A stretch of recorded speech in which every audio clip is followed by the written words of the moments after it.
Hello officer. நான் பார்க்க போறது பார்த்தீங்கன்னா, முதலாம் ஐந்தாண்டு திட்டம். இந்த முதலாம் ஐந்தாண்டு திட்டத்துடைய ஆண்டு பார்த்தீங்கன்னா, 1951 முதல் 1956 வரைக்கும் இருந்திருக்கும்.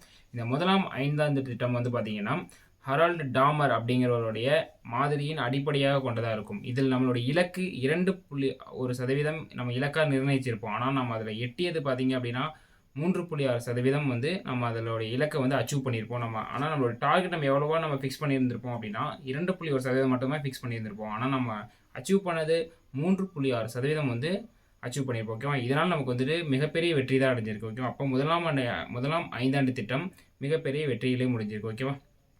இந்த திட்டம் பார்த்தீங்க அப்படின்னா, இந்த திட்டத்தின் கீழ சில அணைகளும், பள்ளத்தாக்குகளும் கட்டப்பட்டது. அதில தமிழ்நாட்டில முக்கியமான ஒரு அணை, காவேரி ஆற்றின் இடையில வர ஒரு முக்கியமான ஒரு அணை இந்த திட்டத்தின் கீழ தான் வந்து கட்டப்பட்டிருக்கும். அந்த அணை எதுன்னு பார்த்தீங்க அப்படின்னா, சேலம் டிஸ்ட்ரிக்ட்ல இருக்கு. இதுக்கப்புறம் நான் க்ளூ குடுக்க முடியாது. ஆன்ஸர் தெரிஞ்சா கமெண்ட் பண்ணுங்க. தெரியலனா YouTubeல பாருங்க. Thank you. பாய்.